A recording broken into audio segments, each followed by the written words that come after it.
Lei 27. Jogue com a necessidade que as pessoas têm de acreditar em alguma coisa para criar um séquito de devotos. As pessoas têm um desejo enorme de acreditar em alguma coisa. Torne-se o foco desse desejo, oferecendo a elas uma causa, uma fé para seguir. Use palavras vazias de sentido, mas cheias de promessas. Enfatize o entusiasmo, de preferência a racionalidade e a clareza de raciocínio. Dê aos seus novos discípulos rituais a serem cumpridos. Peça-lhes que se sacrifiquem por você. Na ausência de uma religião organizada e de grandes causas, o seu novo sistema de crenças lhe dará um imensurável poder. A ciência do charlatanismo ou de como criar um culto em 5 etapas. Na busca necessária de métodos para obter o poder com o mínimo de esforço, você verá que a criação de um séquito de devotos é o mais eficaz. Ter um grande séquito abre inúmeras possibilidades de trapaça. Não só eles o adorarão, como o defenderão de seus inimigos e assumirão voluntariamente o trabalho de atrair outros para o seu novo culto. Este tipo de poder o elevará a uma nova esfera. Você não terá mais de se esforçar ou usar de subterfúgios para impor a sua vontade. Você é adorado e não erra. Talvez você ache que criar um séquito desses seja uma tarefa colossal, mas ela é muito simples. Como seres humanos, temos uma necessidade desesperada de acreditar em alguma coisa, qualquer coisa. Isso nos torna eminentemente crédulos. Simplesmente não suportamos longos períodos de dúvidas, ou o vazio de não se ter algo em que acreditar. Baste que acenem na nossa frente com uma nova causa, um novo elixir, um esquema para enriquecer rápido ou a última tendência tecnológica ou movimento artísticos que saltamos logo para morder a isca. Veja a história, as crônicas das novas tendências e cultos que formaram massas de seguidores. Só elas bastam para encher uma biblioteca. Depois de alguns séculos, algumas décadas, alguns anos, alguns meses, em geral tudo isso cai no ridículo, mas na época pareceu tão atraente, tão transcendental, tão divino. Sempre apressados para acreditar em alguma coisa, criamos santos e crenças do nada. Não desperdice essa credulidade. Torne-se você mesmo um objeto de adoração. Faça com que as pessoas criem um culto ao seu redor. Os grandes charlatões europeus do século XVI e XVII dominaram a arte da criação de cultos. Eles viveram, como sabemos, numa época de grandes transformações. A religião organizada estava em declínio, a ciência em ascensão. As pessoas estavam desesperadas para se reunir em torno de uma nova causa ou fé. Os charlatões começaram mascateando elixires medicinais e atalhos alquímicos para a riqueza. Nas rápidas passagens de cidade em cidade, eles originalmente focalizavam pequenos grupos, até que, por acaso, tropeçaram no fato real da natureza humana. Quanto maior o número de pessoas reunidas ao seu redor, mais fácil era enganá-las. O charlatão subia numa plataforma de madeira, daí o termo saltimbanco, e multidões afluíam ao seu redor. Em grupo, as pessoas tornavam-se mais emotivas, menos capazes de raciocinar.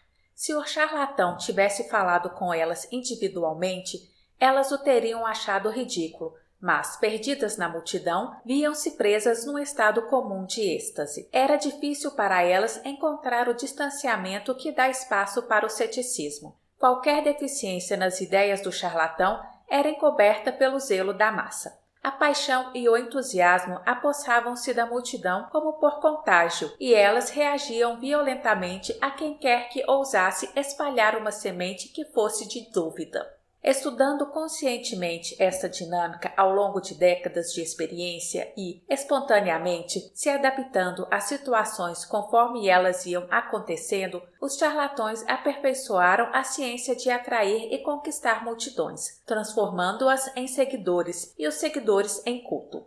O macete publicitário dos charlatões hoje em dia pode parecer antiquado, mas ainda existe entre nós milhares que continuam usando os mesmos métodos testados e comprovados que seus antecessores aperfeiçoaram séculos atrás, mudando apenas os nomes de seus elixires e modernizando a cara de seus cultos. Encontramos estes charlatões contemporâneos em todas as áreas da vida: negócios, moda, política, arte. Muitos deles, talvez, seguem a tradição charlatã sem ter nenhum conhecimento histórico, mas você pode ser mais sistemático e premeditado. Simplesmente siga as 5 etapas da criação de um culto que nossos ancestrais charlatões aperfeiçoaram ao longo dos anos. Etapa 1. Seja vago, seja simples. Para criar um culto, você deve primeiro chamar atenção. Isso não deve ser feito com ações, que são muito claras e de fácil compreensão, mas com palavras, que são nebulosas e enganadoras. No início, seus discursos, conversas e entrevistas devem incluir 2 elementos. A promessa de algo grandioso e transformador, e outro, a total indefinição. Estes 2 elementos combinados estimularão os mais variados tipos de sonho nebuloso nos seus ouvintes, que farão as suas próprias conexões e verão o que quiserem ver. Torne atraente a sua indefinição. Use palavras de grande ressonância, mas significado obscuro. Palavras cheias de calor e entusiasmo. Títulos sofisticados para coisas simples são úteis, como são o uso de números e a criação de novas palavras para conceitos vagos. Tudo isso cria a impressão de conhecimento especializado, dando a você um verniz de profundidade. Para provar o que estou dizendo, tente tornar o assunto do seu culto uma novidade, de forma que poucos o compreendam. Feita corretamente, a combinação de promessas vagas, conceitos nebulosos mais atraentes e ardente entusiasmo alvoroçam as almas das pessoas e um grupo se formará ao seu redor. Use um discurso vago demais e você perderá a credibilidade. Ser específico, porém, é mais perigoso. Se você explica em detalhes os benefícios que as pessoas terão seguido o seu culto, você terá de satisfazê-las. Como um corolário a essa indefinição, o seu apelo deve também ser simples. A maioria dos problemas das pessoas é de origem complexa. Neuroses profundas, fatores sociais interrelacionados, raízes num passado distante excessivamente difíceis de desemaranhar. Poucos, entretanto, têm paciência para lidar com isso. A maioria quer solução simples para seus problemas. A capacidade de oferecer este tipo de solução lhe dará um grande poder e aumentará o número dos seus seguidores. Em vez de explicações complicadas baseadas na vida real, volte às soluções primitivas dos nossos ancestrais, a velha medicina natural, as panaceias misteriosas. Etapa 2. Enfatize os elementos visuais e sensoriais, de preferência aos intelectuais. Depois que as pessoas começam a se congregar à sua volta, 2 perigos surgem naturalmente: o tédio e o ceticismo.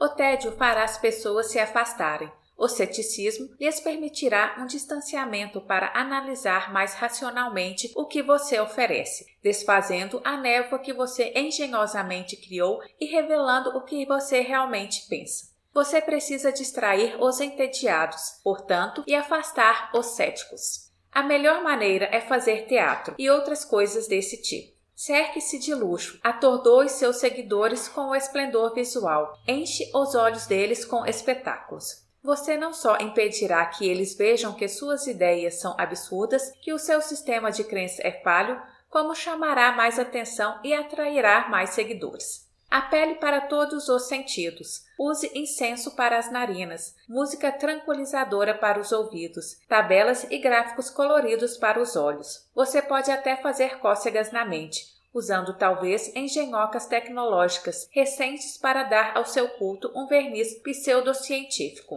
desde que não faça ninguém pensar realmente. Use elementos exóticos, culturas distantes, costumes estranhos, para criar efeitos teatrais e fazer os incidentes mais banais e corriqueiros parecerem indícios de algo extraordinário. Etapa 3. Copie as formas da religião organizada para estruturar o grupo. Seu séquito está crescendo. É hora de organizá-lo. Descubra um jeito ao mesmo tempo alegre e agradável. As religiões organizadas há muito tempo exercem uma inquestionável autoridade sobre um grande número de pessoas e continuam assim na nossa era supostamente secular. E mesmo que a religião tenha perdido um pouco da sua influência, suas formas ainda ecoam poder. As associações altivas e sagradas da religião organizada podem ser infinitamente exploradas. Crie rituais para os seus seguidores. Organize-os hierarquicamente, nivelando-os em graus de santidade e dando-lhes nomes e títulos com matizes semi-religiosa do seu grupo. Fale e age como um profeta. Você não é um ditador, afinal de contas. Você é um sacerdote, um guru, um sábio, um xamã, ou qualquer outro termo que dissimule o seu verdadeiro poder nas brumas da religião. Etapa 4. Disfarce a sua fonte de renda. O seu grupo cresceu e você o estruturou como uma igreja.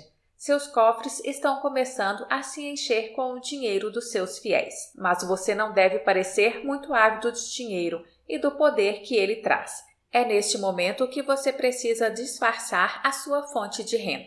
Seus seguidores querem acreditar que, acompanhando você, tudo de bom lhes cairá no colo. Cercando-se de luxo, você se torna prova da estabilidade do seu sistema de crença. Não revele jamais que a sua riqueza vem do bolso deles. Pelo contrário, faça parecer que ela se origina da autenticidade dos seus métodos. Eles imitarão todos os seus movimentos, acreditando que alcançarão os mesmos resultados. E nesse afã, não perceberão que a sua riqueza é puro charlatanismo. Etapa 5. Estabeleça uma dinâmica nós versus eles.